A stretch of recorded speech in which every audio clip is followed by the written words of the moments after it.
Hola, ¿cómo están? Empezamos un capítulo más del programa Implacable. Siempre, por supuesto, por las pantallas de C9N. Hace unos días atrás, el 11 de septiembre pasado, se conmemoró 135 años de la fundación del Partido Colorado. ¿Qué pasará con el Partido Colorado? En las próximas elecciones internas, el 18 de diciembre y próximamente, y posteriormente, el 30 de abril en las generales. Hoy le tenemos de invitado al precandidato a la presidencia de la República del Partido Colorado por el movimiento Fuerza Republicana. Él es doctor en teología, Arnoldo Vins. Le saludamos. ¿Qué tal, Arnoldo? ¿Cómo estás? ¿Qué tal, Rodolfo? A la teleaudiencia, un gusto enorme saludarlos. Hace algunos meses atrás estuve aquí en tu programa Implacable, en otra función todavía. Como ministro. Como ministro de Obras Públicas. Así Hoy es. Con el gran desafío como precandidato, te agradezco por esta invitación para compartir con ustedes. Arnoldo Vins nació el 19 de agosto de 1964 en Itacurubí de la Cordillera. Casado con Verónica Vins, padre de 4 hijos. Realizó sus estudios primarios en Villa Hayes y secundarios en Eusebio Ayala y en Filadelfia. Estudios terciarios en el Instituto Bíblico de Buenos Aires y en el Seminario Internacional Teológico Bautista de Buenos Aires, donde obtuvo el doctorado en teología. Ejerció la docencia en el Centro Evangélico Menonita de Teología y en el Instituto Bíblico de Asunción. Desde 1996 hasta el 2011 fue director ejecutivo de Obedira Comunicación Integral y de la Red de Comunicación Integral. Condujo el exitoso programa Siglo a Siglo en un canal de televisión durante 9 años. Fue precandidato a presidente de la República por el movimiento Valor Republicano, senador por la Asociación Nacional Republicana Partido Colorado del 2013 al 2018. Es miembro de la Honorable Junta de Gobierno del Partido Colorado, parlamentario del Mercosur para el periodo 2018-2023 por el Partido Colorado, cargo al que renunció para asumir como ministro de Obras Públicas y Comunicaciones. Posteriormente, dejó dicha cartera para postularse como precandidato a la presidencia de la República por el movimiento Fuerza Republicana del Partido Colorado.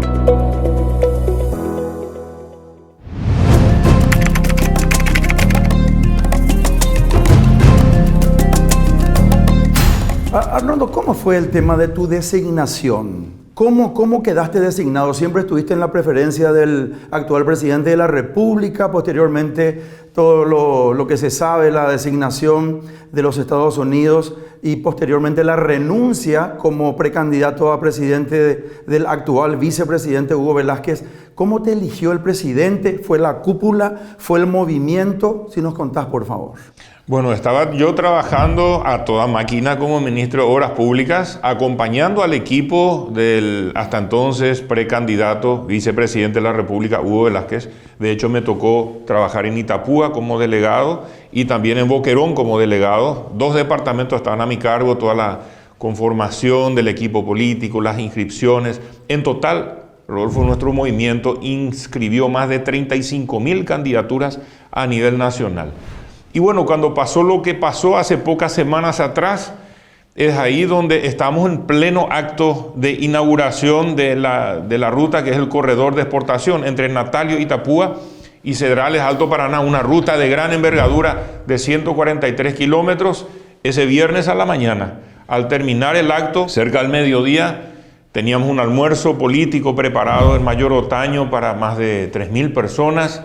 Y es ahí donde el presidente, en lugar de asistir, porque era un almuerzo donde también se iba a tener como invitado al vicepresidente Hugo Velázquez, que ya no fue al lugar, nos convoca inmediatamente de regreso a la capital de la República para... A ver, discúlpame, Arnoldo, ese mismo viernes, entonces... Ese viernes a las 9 fue la conferencia de prensa. Sí, por eso. A las 10 de la mañana fue el acto de inauguración. Estábamos en un lugar donde no había mucha señal porque era un bajo, y venían las personas y me mostraban la noticia de lo que acababa de pasar.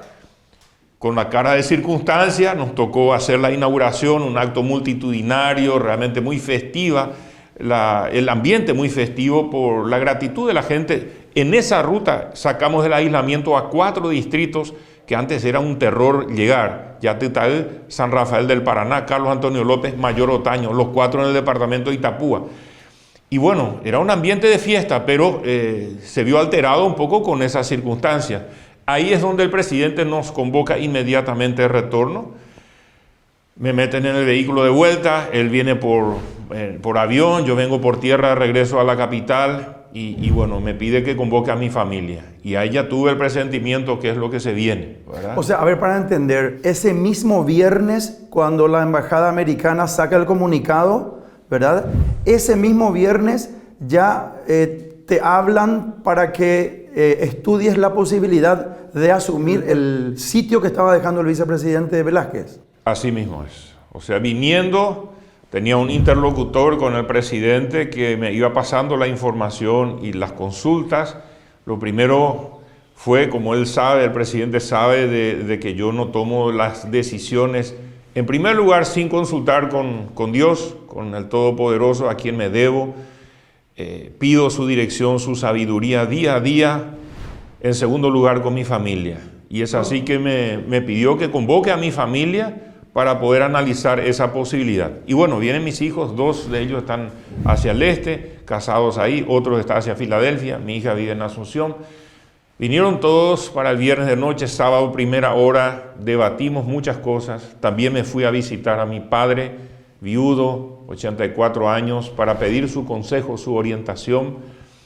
Y bueno, finalmente tengo la paz espiritual absoluta, la convicción de que han sido los designios de Dios que me prepararon y me dieron esta circunstancia increíble en la política.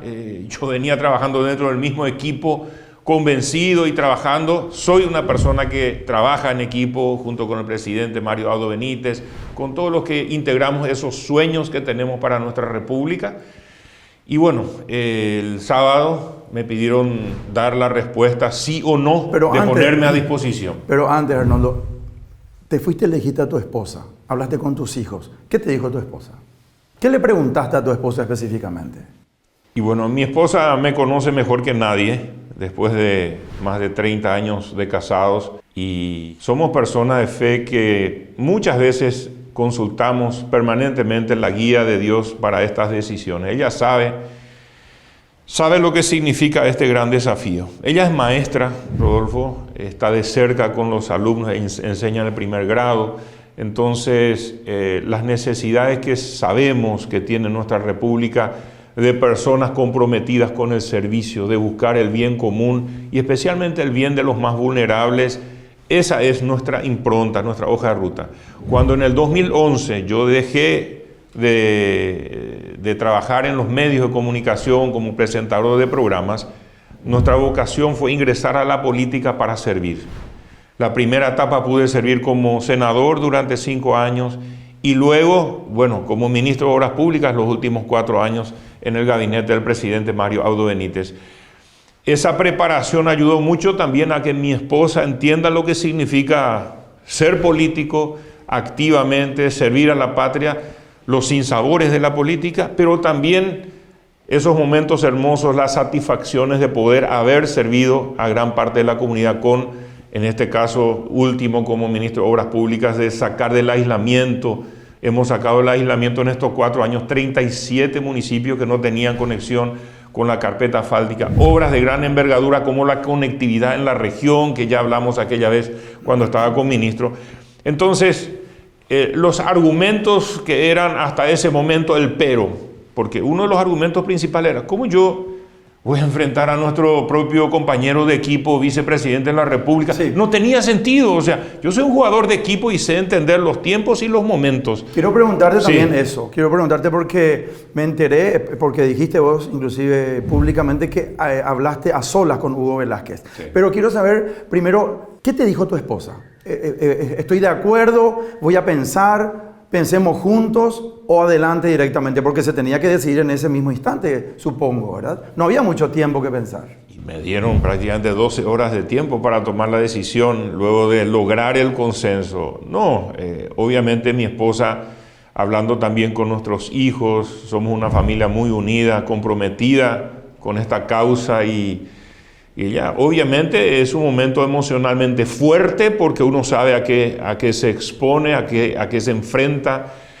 Y bueno, humanamente uno tiene ese miedo, ese temor a las circunstancias, a qué es lo que puede llegar a pasar, pero también hacer ese clic de decir, bueno, aquí estamos, heme aquí a disposición, y esa fue finalmente la postura. Finalmente, no es que hubo resistencia, hubo un compromiso de decir, si tú sientes que este es el camino que Dios pone delante de ti, aquí me vas a tener a muerte como compañera de lucha, con toda la familia, para apoyarte, para estar a tu lado en todo lo que yo pueda ayudarte para que puedas hacer la mejor gestión posible como futuro presidente. ¿Tus hijos qué te apoyo dijeron? Incondicional. Mis hijos, no solamente el apoyo, mi hijo mayor, Esteban, es hoy en día el jefe de campaña en el Alto Paraná. O sea, al no ser el precandidato a nada, tiene las manos libres para articular y unir todo nuestro equipo en el Alto Paraná.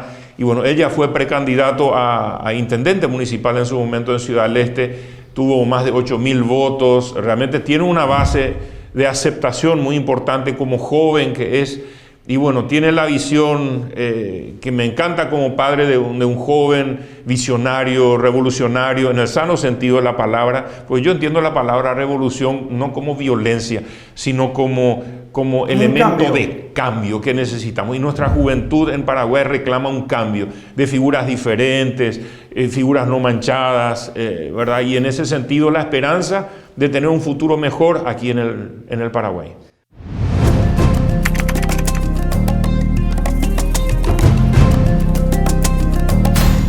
Hablaste a solas con Hugo Velázquez. ¿Qué te dijo? Cuando fui el sábado a la mañana a Hamburgo y Charoga, porque ahí me esperaba el presidente, el vicepresidente, algunos dirigentes del movimiento. Entonces, cuando empezamos a conversar sobre este escenario, yo pedí un momento a solas al presidente para retirarme con el vicepresidente y hablar. Para mí eso fue clave, el desahogo ante esta situación que él pasa, él y su familia.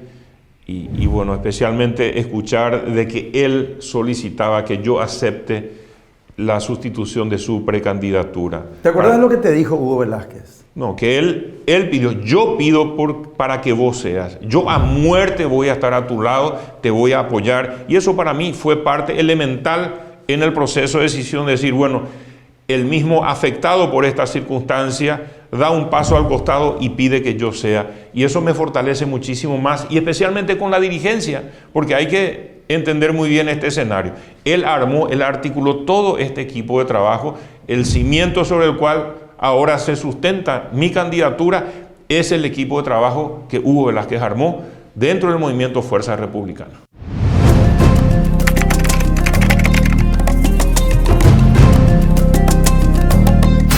¿Te dieron autonomía para que elijas tu vicepresidente? Así es. Concluido el proceso de decir, aquí estoy dispuesto a ser el precandidato oficial del movimiento, a renglón seguido el presidente, no estaba presente hasta ese momento Juanma Brunetti, pone a disposición que yo decida quién va a ser mi dupla. ¿Y por qué le mantuviste a Juanma Brunetti? Porque le conozco a Juanma Brunetti, no solamente ese un año que él fue ministro de Educación, sino de mucho antes. Es más, tuve bastante interacción con Juanma Brunetti porque uno de mis hijos, que hoy es ingeniero agrónomo que trabaja en Filadelfia, él se capacitó, estudió en la universidad que le pertenece a San Carlos. La Universidad de San Carlos. Entonces, desde ese tiempo conozco la visión, no solamente de esa universidad, sino de la mente que está detrás de esa universidad, que es Juanma Brunetti, y coincido en su visión país, lo que necesita Paraguay. Es un joven que hace pocos años también decidió ingresar en la arena política, luchar por la precandidatura a intendente de Asunción en su momento, y bueno, después de ahí fue llamado al gabinete por el presidente Mario Audo Benítez. Así tenemos muy buen feeling, y yo decidí respaldarle a él como mi compañero de fórmula por el trabajo previo que se hizo y porque le conozco y creo que esta chapa presidencial va a tener la aceptación de la mayoría de los colorados y después de los paraguayos.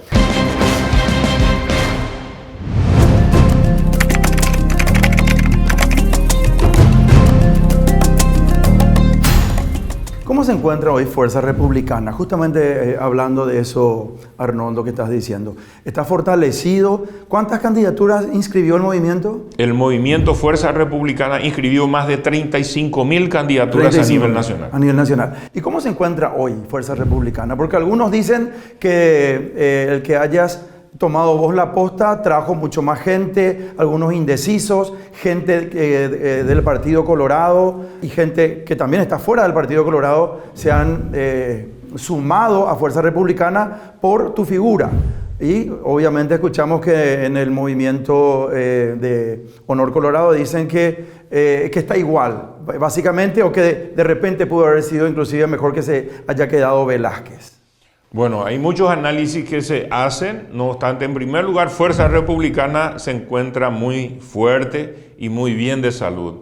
Y quiero agradecer a toda la dirigencia por esa confianza. Creo que uno de los elementos importantes para eso fue que en la velocidad y contundencia en la cual se tomaron las decisiones, que el entonces precandidato inmediatamente se enchufó, para decirlo gráficamente, su precandidatura para no perjudicar al movimiento y no perjudicar por ende las chances del Partido Colorado. Ese domingo mismo, después del viernes, sábado, el domingo ya se hace el anuncio oficial en nuestro PC y a partir de ahí el trabajo, hace un mes que estamos en este proceso, ¿verdad? Desde la toma de decisión. Bueno, he recorrido ya 2/3 de la República del Paraguay en un mes de trabajo como precandidato y estoy abocado permanentemente al contacto porque este trabajo es en 2 etapas. En primer lugar, para la interna es dentro del Partido Colorado instalar mi precandidatura, tener el afecto, la confianza, la solidaridad electoralmente hablando de nuestros líderes, de nuestro movimiento. Y bueno, hay gente que se suma al movimiento y mirando las generales también tengo mucha aceptación también de personas que no adhieren a ningún partido político o que están en otros partidos o movimientos. Y bueno, mi compromiso es, en primer lugar, trabajar para ganar las internas el próximo 18 de diciembre y luego las generales. Pero a medida que vamos trabajando, vemos la adhesión de mucha gente, Rodolfo, y estoy seguro que vamos a tener una contundente victoria el 18 de diciembre.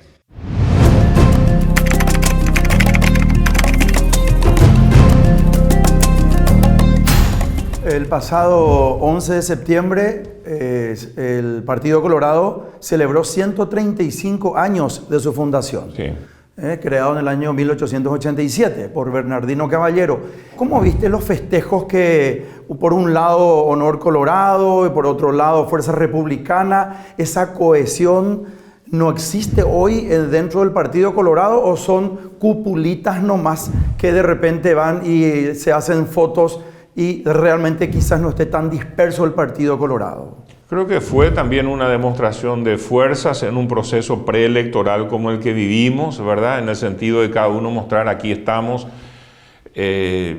Para nosotros fue muy importante poder hacer nuestro gran evento, nuestro gran acto en el solario, en la casa de Bernardino Caballero, ahí en Ubicuí, en la compañía Tacuaril. ¿Cuánta gente tuvieron ahí? Y estaban cerca de 15.000 personas, que vibraban precisamente un lugar histórico, emblemático. Yo llegué un poco antes, ingresé en la casa donde está el museo, ¿verdad? Con el acta fundacional del partido ahí registrado, un cuaderno donde asumí el compromiso realmente de honrar los principios gestores de la Asociación Nacional Republicana, que es un partido, no solamente es un partido político, es un partido, es un movimiento, es una filosofía nacionalista que hace a la paraguayidad en un momento posguerra donde estaba en juego ser o no ser nación, resignarnos a la invasión extranjera o fortalecernos como paraguayos y fortalecer nuestra identidad y nuestros principios. Y Caballero dio muestras de una actitud increíble, tanto es así cuando los legionarios lo quisieron poner como ministro, él decidió no aceptar ese cargo por parte de los asesinos de nuestra patria prefirió ir al exilio, estuvo en Argentina exiliado y luego vuelve precisamente para implementar esa doctrina, esos principios en nuestro partido en el 87, fundando la Asociación Nacional Republicana. Imbuirnos de nuestros principios históricos con una visión futurista. Fíjate que pasaron siglo XIX, siglo XX, ahora siglo XXI. Siguen vigentes nuestros principios, pero siempre amenazados por fuerzas exógenas que quieren perturbar nuestra línea doctrinal y tradicional del Partido Colorado. Y eso es lo que está en gran parte en juego para las próximas elecciones. Yo estoy seguro, ahora nosotros estamos todos trabajando en el movimiento Fuerza Republicana por lo que es la lista 3, ¿verdad? Que va a ser nuestro número en las elecciones. Y después de las elecciones, el 19 de diciembre, todos vamos a ser lista 1 del Partido Colorado, conforme a los resultados, que estoy seguro que el electorado tiene tiempo en estos 3 meses para buscar la definición más acertada conforme a sus principios para el futuro del país.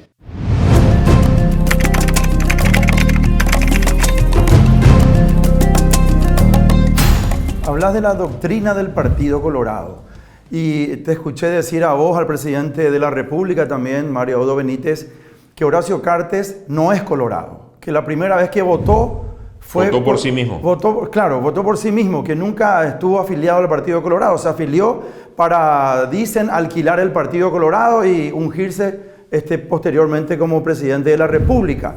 Lo mismo hablan de Santiago Peña, que era de ascendencia liberal y que posteriormente se afilió al Partido Colorado para seguir siendo ministro de Hacienda. Y también del vicepresidente, del precandidato a la vicepresidencia de Santiago Peña, Pedro Aliana, que también era de otro partido político, creo que del Encuentro Nacional. Así es. Entonces, ¿cómo se manifiesta de verdad en los hechos la doctrina del Partido Colorado? ¿Le importa eso a la gente? ¿Le importa eso a los colorados? ¿O que realmente exista una buena propuesta que cambie el porvenir del Paraguay? No solamente le importa al Colorado, sino que tenemos esos dos modelos reflejados, uno 5 años de gestión y el otro por ahora 4 años de gestión como contraste, ¿verdad? Tenemos los dos modelos que se presentan ahora, uno que estuvo 5 años desde el 2013 al 2018 en el poder y que hizo en el poder, y por otro lado el otro equipo, el nuestro, que estuvo 4 años hasta ahora en el poder. Entonces esos contrastes marcan. Todos en aquel momento, para las elecciones de 2013, peleamos para que el Partido Colorado vuelva al poder, después de estar 5 años en la llanura. Y bueno, lamentablemente ese modelo que ellos representan le dio la espalda a la dirigencia. Gobernó con sus gerentes, con los gerentes de las empresas del Grupo Cartes. Y esos gerentes hoy vuelven a presentarse como la solución o la alternativa o la propuesta electoral para el próximo 18 de diciembre. Como bien dijiste, el precandidato que me enfrenta en estas internas en aquel tiempo fue ministro de Hacienda. ¿Qué hicieron ellos cuando estuvieron en el poder? Un ejemplo, la forma en la cual trataron a los funcionarios públicos, a los de blanco, a los docentes. De los de blanco, esa persona decía como ministro, ellos quieren trabajar menos, ganar más y retirarse antes. Nunca lo van a olvidar los de blanco. No los reivindicó. Lo mismo con los docentes, a los cuales golpeó con multas, con persecuciones, con descuentos. En este periodo de gobierno, en contraste, los de blanco tuvieron su dignificación, inclusive se aprobó por iniciativa de este gobierno la carrera de la enfermería y hoy se está trabajando con la carrera sanitaria para que también los médicos y demás tengan meritocracia, que se les pague conforme a la capacitación que han tenido, y eso es algo histórico. Los docentes tuvieron un aumento en este periodo de gobierno de 54% de su salario, algo histórico que estaba pendiente, y eso en plena pandemia con todos los problemas que se tuvieron. Entonces las opciones son realmente contrastantes. Ellos entraron con 30 empresas, ese grupo, al gobierno y salieron con 70 empresas. Utilizaron la información del Estado para luego potenciar y generar nuevas empresas particulares. Por ejemplo, de lo que era el presidente Petropar, luego pasa a dirigir el grupo Enex, que es el emblema de ese grupo. O el que estaba en la INC pasa a dirigir lo que es SECOM, la empresa cementera del grupo Cartes. Y así sucesivamente, o sea, se utilizó la información del Estado para potenciar empresas privadas. Y ese modelo no representa la doctrina colorada, que es una doctrina que apunta a la justicia social. Es una doctrina que tiene en cuenta a los obreros, a los sindicatos, al campesino, al xococué, al humilde paraguayo, a la familia trabajadora para buscar su dignificación y su sentido de vida. Y en ese sentido son modelos muy contrastantes.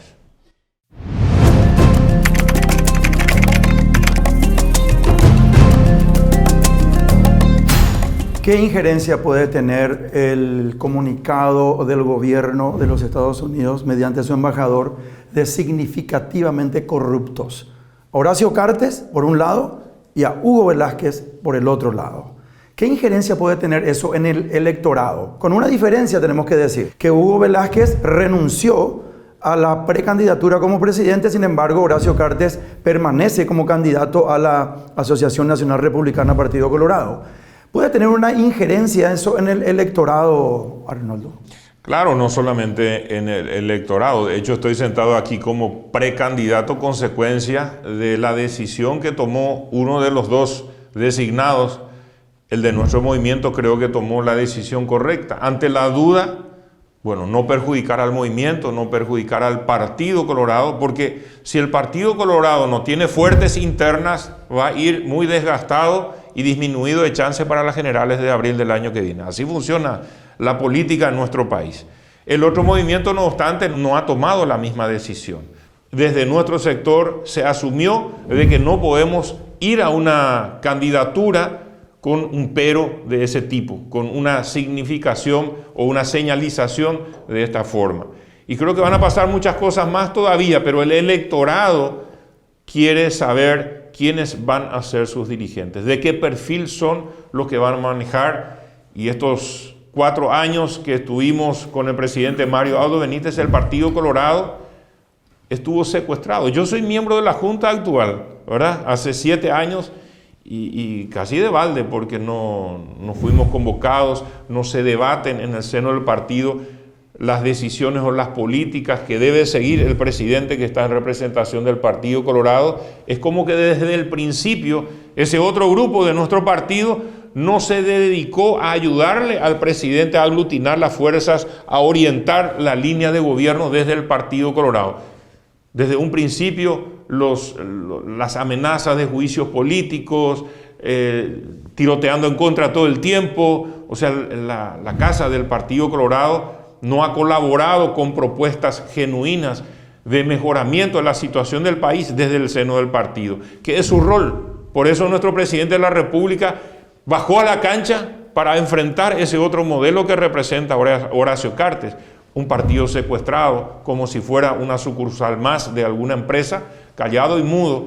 Y nosotros queremos que el Partido Colorado hable, que el Partido Colorado manifieste, debata. Entonces, el electorado necesita tener claridad en cuáles son no solamente las propuestas, principalmente quiénes son los candidatos que pugnan por los cargos más importantes. En el otro movimiento, las designaciones son resistidas como una cuestión de intromisión, y sabemos que hay otras cosas muy de fondo que están en juego y que realmente la ciudadanía necesita hoy que se aclaren, y ojalá que pronto se pueda aclarar y que la ciudadanía tenga la claridad, el electorado colorado, al menos para esta interna, sepa por quiénes votar y qué tipo de futuro quieren para nuestro país. Un futuro con personas que buscan sus intereses comerciales, sectoriales, o autoridades que busquen el bien común, que busquen servir a la ciudadanía desde el cargo de autoridad.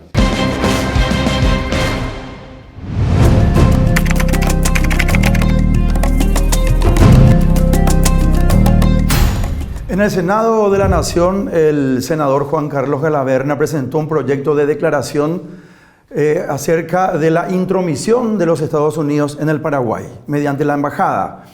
Perdió la moción, tuvo mayoría el rechazo. ¿Qué opinión te merece? Y bueno, son intentos desesperados haciéndose las víctimas de lo que fue la declaración de significativamente corrupto. Y yo creo que el tiempo va a traer la verdad a colación y la ciudadanía va a saber qué realmente hay de fondo. Entonces, para mí fue una jugada política que le salió mal.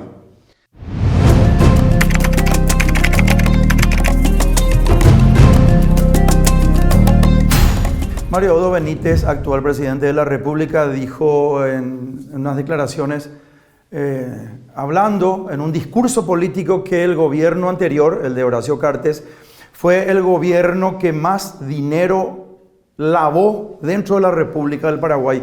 ¿Por qué, a tu criterio, Arnoldo, las instituciones, llámese CEPRELAD y otras instituciones, Fiscalía General de la República, no han tomado el toro por las astas para disuadir esas circunstancias de ser ciertas? Y bueno, creo que hay compromisos financieros detrás de muchos de los que ejercían el liderazgo en esas instituciones de público conocimiento, CEPRELAD, SENAT, la Fiscalía, Corte Suprema de Justicia, en aquel tiempo, en esos 5 años. ¿Y por qué quieren volver tan desesperadamente ese mismo grupo? Para poder utilizar esas instituciones y que no se pueda llegar al fondo de la cuestión y de la verdad. Y eso es lo que en síntesis está en juego.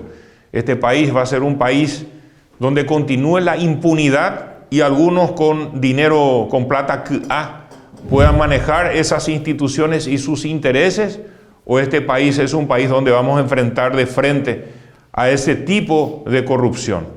Entonces hay que tener en cuenta que él entonces primero fue parte del directorio del Banco Central del Paraguay, luego ministro de Hacienda, su padre vinculado con la Bolsa de Valores. Hay muchas cuestiones que tienen que ver con lo que fue el lavado de dinero en esos 5 años previos, que hoy en día se resisten a que se investigue profundamente tratando de seguir manejando esas instituciones. ¿Por qué tantos ataques contra los ministros o los representantes de esas instituciones clave como SENAT, CEPRELAD y demás por parte de ese grupo en este gobierno? Porque no querían que se llegue al fondo de la cuestión. Y la verdad va a salir a luz, tarde o temprano, para bien del Paraguay.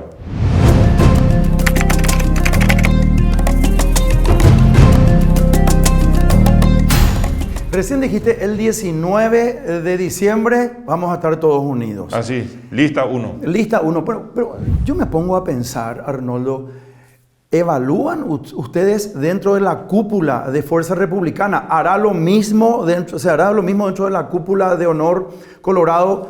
Tanto disparo y misericordia, sea verdad o no, ¿verdad? Diciendo, si no me uno al otro movimiento, no voy a ganar las generales, tanto de uno como del otro lado. ¿Qué pensás al respecto? ¿Se unirá el Partido Colorado? ¿Se abrazarán con los líderes del otro movimiento? O sea, realmente es muy difícil pensar una unión después de todo esto que estamos escuchando, pero no solamente en este programa Implacable, en los medios escritos, radiales, televisivos, etcétera. El Partido Colorado tiene una profunda vocación democrática, lo cual fue demostrado cuando en el 2008 también perdimos el poder, respetamos el resultado de las urnas aquella vez. Somos un partido con vocación democrática, donde se hacen la confrontación de ideas, de personalidades, de los candidatos en los procesos electorales, y nosotros somos respetuosos de las decisiones.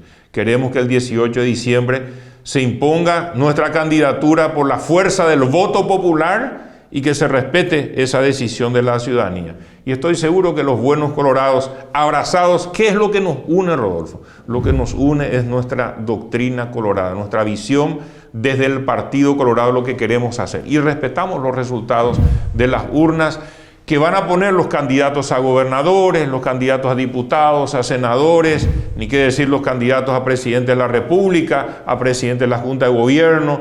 Hay miles y miles de cargos en juego que finalmente, después del primer tamiz, que es el 18 de diciembre, vamos consolidados a las elecciones generales del 30 de abril.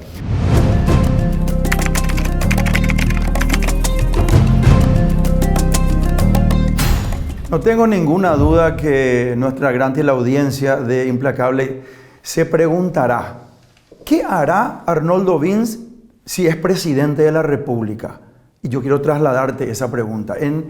Por ejemplo, en salud, ¿Qué va a hacer Arnoldo Vince como presidente de la República para que nuestra gran teleaudiencia que tiene que decidir por quién ir a votar diga, a ver qué me cuenta y si me convence o no? ¿Qué hará el presidente Arnoldo Vince de llegar a hacerlo en el tema salud? Con mucho gusto. Gracias, Rodolfo, por la pregunta. ¿Qué ya hice por salud? Cuando fui ministro de Obras Públicas, un día fui convocado por el presidente de la República cuando empezó la pandemia y en la cual designó los roles para enfrentar el COVID. Ministro de Salud, te vas a ocupar del tema de los médicos, de las enfermeras, de los medicamentos, de las vacunas.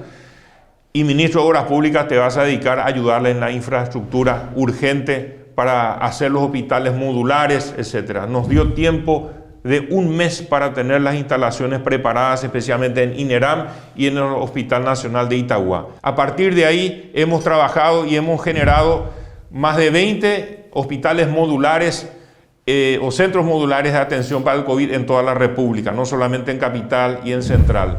Y hemos generado más de 500 camas para la atención. Luego ya vinieron los hospitales modulares con planta generadora de oxígeno, que fue un tema crítico, plantas de tratamiento de efluentes. Y después de eso ya esta experiencia del COVID nos ayudó desde el Ministerio de Obras Públicas, también convenio mediante, a construir después de más de 30 años los dos grandes hospitales nacionales que ahora están en construcción. El Hospital Nacional de Coronel Oviedo y el Hospital del Sur, Gran Hospital del Sur en Encarnación, que están en plena marcha de construcción en este momento. Me va a tocar como próximo presidente inaugurar esos grandes hospitales. En este periodo se tuvo más de 21.700 nuevos vínculos para los de blanco. Y no solamente eso, sino que se protegió a las enfermeras con esa carrera de enfermería en la cual son dignificadas las enfermeras por grupos. Este año fueron 4.000 y así debe continuar para que se incorporen en la carrera mediante la meritocracia y tengan el salario asegurado conforme a lo que ellas estudian, se capacitan y trabajan. Lo mismo va a ser con los médicos. Pero hay un tema que me preocupa y que me voy a abocar de lleno cuando sea presidente, que es cerrar el círculo entre la mejor infraestructura, el personal de blanco que nos ayuda en todos los hospitales del país, lo que conocemos como el sistema integrado de salud, donde no haya dispersión y que eso permita que trabajen unidos todo el sector del Ministerio de Salud, IPS y otros sectores para generar las soluciones a los problemas que hoy seguimos teniendo en el sistema de salud.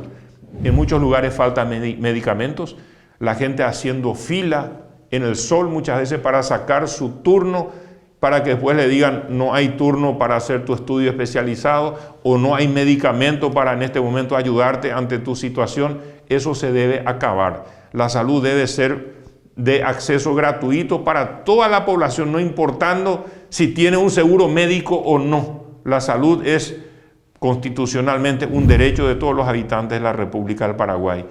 Y tengo mucho de salud en mi entorno familiar. Mi hermano mayor es médico, mis dos hermanas son enfermeras, así que el ambiente de la salud lo tengo soplándome en la nuca y especialmente conociendo la realidad del sector, que realmente es un sector de mucha gente sacrificada. Los héroes de blanco, que alguna vez la historia va a reconocer todo el sacrificio que hicieron. El primer fallecido de COVID en Paraguay, un médico, estuvieron en la trinchera luchando para salvar vidas y eso nunca este presidente va a olvidar.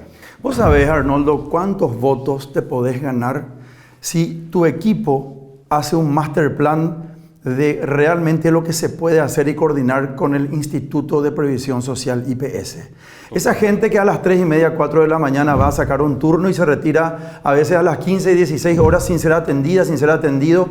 Si se hace un master plan y un compromiso de verdad con la ciudadanía de un cambio radical en la atención a la gente más necesitada, ¿qué cantidad de votos te puedes ganar? Pero no solamente por la cantidad de votos que te puedes ganar, sino que por el bien social que se puede llegar a realizar. Es una necesidad insustituible esa que estás mencionando. El uso de la tecnología que debe ayudarnos a simplificar los procesos, a transparentar los procesos y a ser más eficientes en la gestión pública. Y se puede hacer, Rodolfo, se puede hacer. Me tocó estos 4 años en el Ministerio de Obras Públicas generar proyectos y desarrollo como nunca antes, con la misma gente que estaba ahí, Rodolfo. Es cuestión de motivarlos, de incentivarlos, de hacer un equipo de trabajo consolidado y que los resultados sean parte del logro de un equipo de trabajo, no de una persona. Los logros van a ser de un equipo de trabajo por el beneficio de la ciudadanía. Yo me comprometo en el ámbito de la salud, esa va a ser nuestra orientación, que nuestros héroes de blanco tengan realmente la respuesta oportuna, inmediata a las necesidades de la ciudadanía. Ellos van a ser los principales aliados para lograrlo y yo sé que se puede. El tema de seguridad, Arnoldo, algún master plan, repito el término, respecto a seguridad, vemos motochorros, la gente indefensa en los colectivos, en la vía pública, mujeres, niños, padres desesperados a ver si regresan o no sus chicos del colegio. ¿Qué podemos hacer para tener mayor seguridad y mayor protección a la ciudadanía? En primer lugar, uno de los condimentos que genera ese volumen de inseguridad es la falta de empleo. Y Paraguay tiene las condiciones en estos días, todas las señales que recibimos del mundo, los empresarios que estuvieron hace pocos días en Paraguay en un gran foro de inversión, que indican que Paraguay es el mejor país en la región para la inversión. Fíjate un poco, Rodolfo, la cantidad de infraestructura que se instaló y se va instalando. La energización, o sea, el traer las líneas de distribución desde Itaipú, desde Yacyretá, hacer que el territorio nacional tenga mayor potencia y conectividad eléctrica, genera las condiciones ideales para que vengan los inversores y que generemos una industrialización, mano de obra intensiva como nunca antes en la República del Paraguay. Nuestro plan de gobierno está abocado a hacer esa tarea. De hecho, tuve mucha experiencia en el tema de la elaboración del plan de gobierno, de este gobierno, valga la redundancia. Estuve trabajando intensamente, coordinando los programas de gobierno de lo que se fue ejecutando en estos anteriores 4 años. Y en el tema de seguridad, estos desafíos son muy grandes. Generar mano de obra intensiva, capacitar a nuestra juventud en mandos medios, técnicos, para que puedan ejercer. A veces las inversiones no vienen porque no tenemos la gente capacitada para ese tipo de trabajo, de empleo que se quiere dar. No se podía venir muchas veces porque no había una potencia eléctrica ahí segura de generación de energía para que no se corte la fábrica permanentemente. Hoy tenemos un sistema mucho más sólido.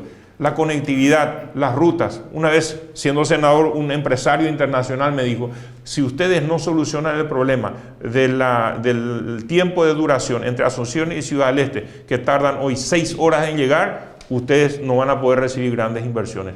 Hoy se puede llegar de Asunción a Ciudad del Este en 4 horas y tal vez menos cuando termine la duplicación de la Ruta 2. O sea, los empresarios de gran nivel miran cómo se interconecta Paraguay, cuán rápido van a poder salir con sus productos a los mercados del mundo, no solamente internamente. Y en eso se ha trabajado, se plantean las condiciones para una gran industrialización de nuestro país. Hay otros que no van a poder salir a buscar porque tienen su pasaporte con algún problema, ¿verdad? Pero nosotros no vamos a tener ningún problema para poder ir a conquistar al mundo, a los inversores que vengan a nuestro país a invertir. Otro aspecto importante, dotar con más tecnología a nuestras fuerzas de seguridad y mejores condiciones salariales también a nuestra policía, nuestro sistema de seguridad.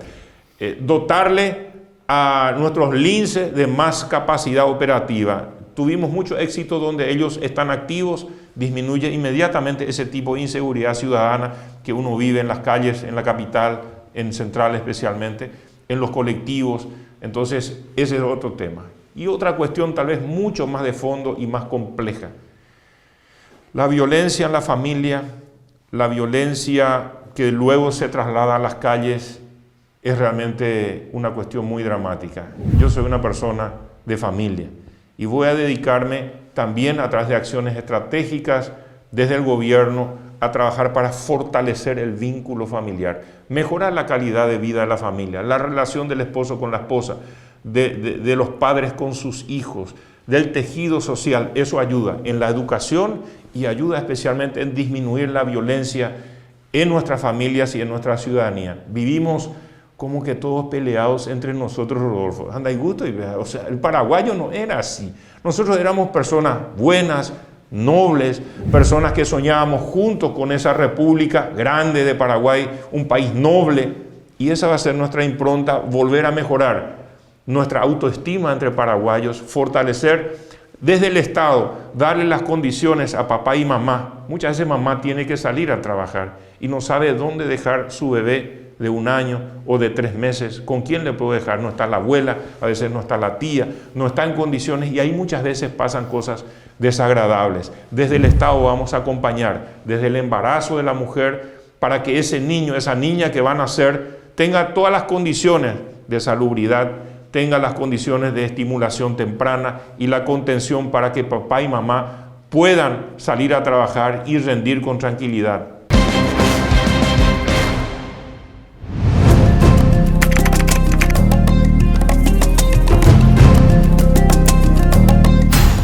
No nos podemos olvidar en este programa implacable, Arnoldo, de Félix Urbieta, Edelio Morínigo, Oscar Dennis. Así es. 3 personas secuestradas, libradas a su suerte y con una batalla que permanentemente el Estado paraguayo está perdiendo. Las fuerzas de tareas conjuntas, los militares, los policías, la fuerza que debe defender legítimamente a todos los ciudadanos, no está ganando la batalla.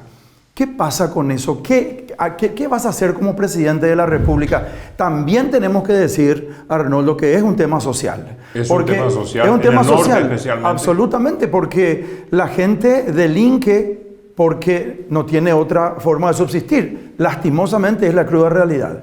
¿Qué opinas? En primer lugar, mi solidaridad le conozco a las 3 familias afectadas por los apellidos que ya mencionaste, y en este periodo muchas inversiones se hicieron en el norte, no solamente en unidades de salud familiar, que se priorizó los departamentos de Concepción y San Pedro, sino también se logró la inversión más grande en la historia del Paraguay del sector privado en esa zona. En Concepción se está construyendo, está en muy buen avance la papelera Paracel, un ejemplo de inversión privada, que va a desarrollar y dinamizar toda esa zona con las rutas, las conectividades que se hicieron en la zona, va a generar un desarrollo.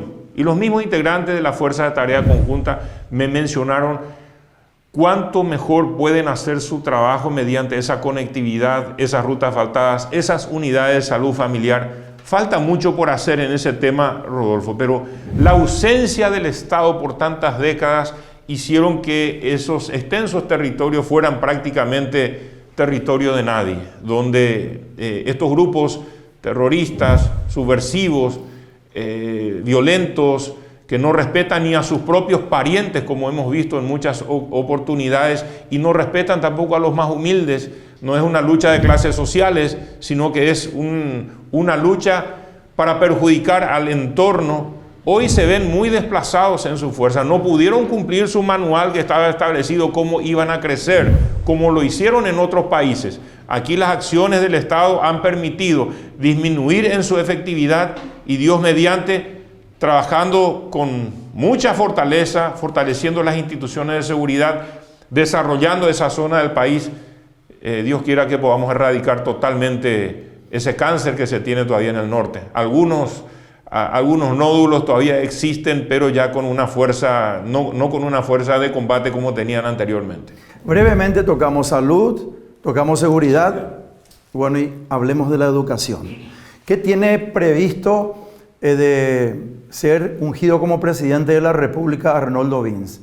¿Qué hacemos con la educación? La base de todo es la educación, Rodolfo, la base absolutamente de todo. Mi esposa es maestra. Esta mañana, todas las mañanas le llevo a su colegio donde enseña, primer grado en este caso, y soy una persona muy sensible a lo que representa la educación. Y le debo a mis maestros, a mis profesores, gran parte de lo que soy. Me acuerdo que tuve en el ciclo básico un profesor que me inculcó todo lo que es la historia y geografía del Paraguay.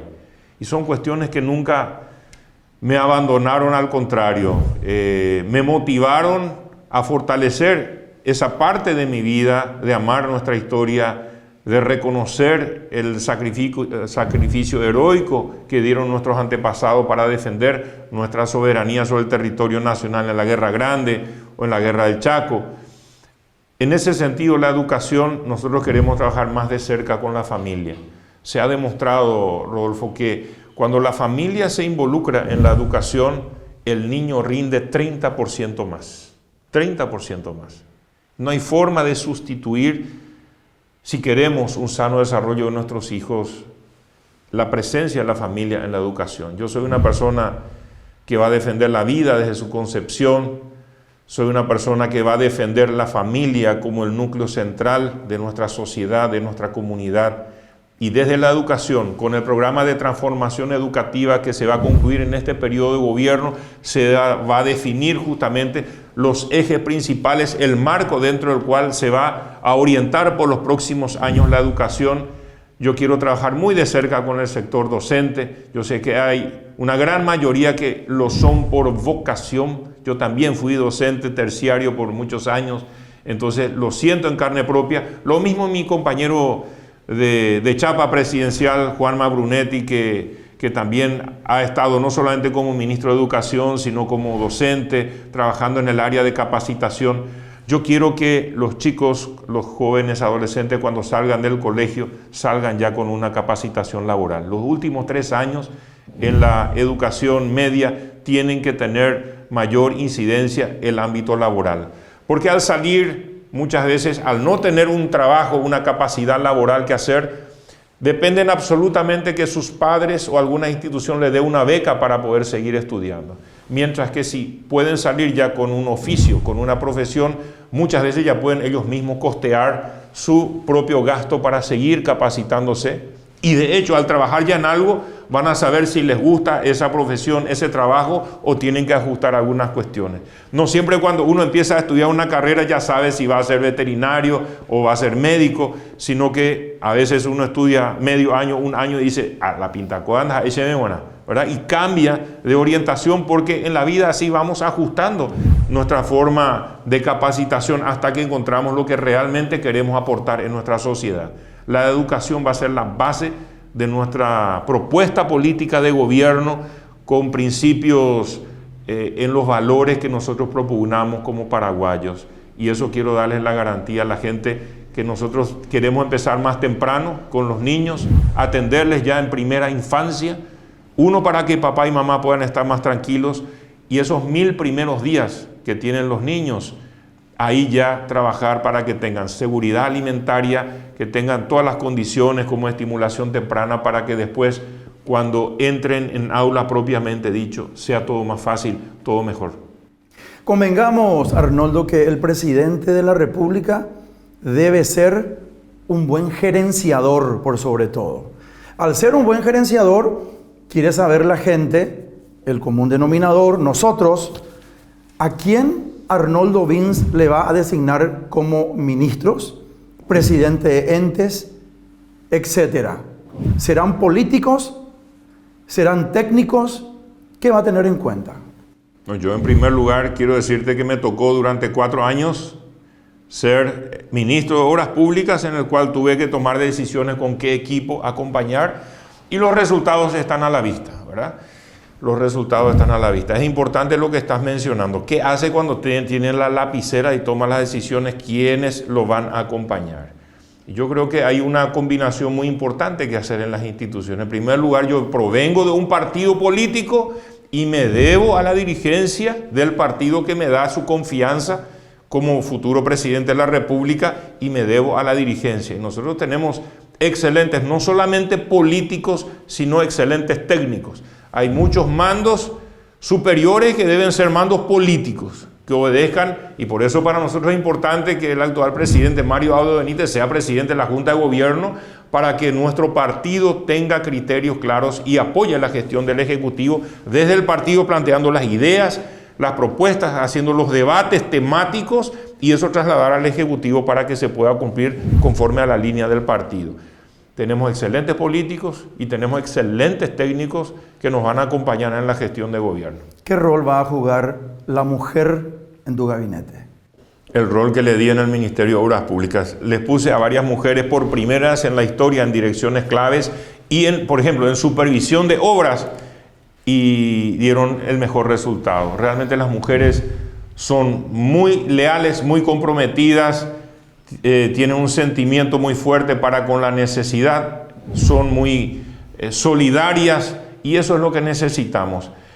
Muchas veces creemos que la institución hace a la persona, y yo creo que es muchas veces a la inversa. La cabeza de la institución impregna de una actitud y motivación a la institución, y así debe ser. Es tal vez el tema más delicado, cómo elegir la persona, porque si el que está arriba en la institución no siente las cosas hacia abajo en la institución, eso se vierte finalmente en la forma en la cual se le atiende a la gente, bien o mal. Si un director del hospital es una persona no sensible con las necesidades, eso finalmente, salvo raras excepciones, ¿verdad?, de algunas personas especiales que a pesar de eso son solidarias o aman, se traduce en el trato a la persona, al ciudadano.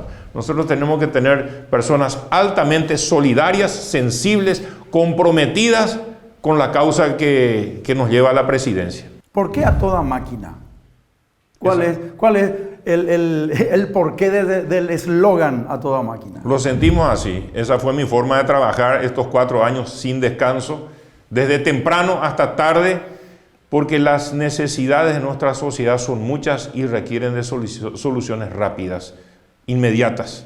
Entonces, a toda máquina, el tiempo es corto hasta los días de nuestras elecciones. Entonces estamos viniendo de a toda máquina del Ministerio de Obras Públicas, ahora yendo a toda máquina en esta candidatura presidencial. ¿Te molesta cuando te dicen pastor, cuando te llaman pastor? No me molesta. En primer lugar, fui pastor, ¿cierto? Ejercí hasta el 2005. Cuando ingresé en la política, solicité que me liberen del pastorado, que me den justamente de baja como pastor. Eso no significa que no dejo de tener sensibilidad espiritual y lo demás por las personas, todo lo contrario, pero no ejerzo el pastorado, y para ingresar en la política he pedido que justamente aceptaran mi renuncia al pastorado. Eso se ha documentado ya para mi primera elección como senador en su momento, y bueno, eso no quita que soy una persona que profundamente temerosa de Dios. Rodolfo, yo todos los días pido a Dios sabiduría, pido a Dios que me guíe en las decisiones que me toca tomar, que tenga su sensibilidad, que sienta lo que Él sentiría si estaría en mi lugar, y que haga conforme a lo que es su voluntad. Y yo creo que la mayoría de los paraguayos sienten así, y necesitamos. Y yo le pido a Dios porque muchas veces me acordé de lo que el presidente actual, Mario Abdo Benítez, decía, y fue como una premonición de lo que iba a pasar. Él siempre decía que en tiempos difíciles Dios le llamaba justamente a sus mejores soldados. ¿Y qué tiempos difíciles le tocó a él como presidente pasar? Y yo le pido a Dios que tengamos años de bonanza, que tengamos años de tremendo crecimiento en Paraguay. Y los pronósticos hablan de que, por un lado, Paraguay, un país ideal para invertir. En segundo lugar, el mundo necesita alimentos. La guerra Ucrania-Rusia, el COVID generó un desabastecimiento mundial de alimentos. Y esa es nuestra fortaleza como paraguayos, país eminentemente productor de alimentos. Yo quiero estar cerca del Chococue, del pequeño agricultor, darle todas las condiciones del Estado, reformar totalmente la burocracia que hoy existe todavía en el Ministerio de Agricultura, y hacer mucho más accesible el apoyo del Estado al pequeño productor, y que nuestros alimentos puedan ser industrializados y que el mundo reciba alimentos marca de Paraguay, sabiendo que aquí está una de las potencias más grandes de América Latina, que es el Paraguay. A eso apuntamos.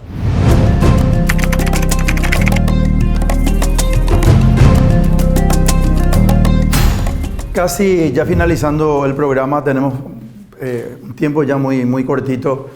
Quiero hacerte así un ping-pong cortito. ¿Cómo solés hacer? ¿Le tenés miedo a la muerte, Arnoldo? No. ¿Por qué? No le tengo miedo a la muerte, porque sé a dónde voy. Yo soy una persona de fe, y es Dios el que va a determinar cuándo es mi último día de vida. Y si Él me puso en este desafío, ante esta gran responsabilidad de conducir la nación los próximos 5 años, yo sé que Él va a respaldarme, va a respaldar a nuestro país, y cuando Él diga basta, cuando ya no tengo una función que cumplir, estaré contento de ir a su presencia. ¿Cómo le definís a tu esposa?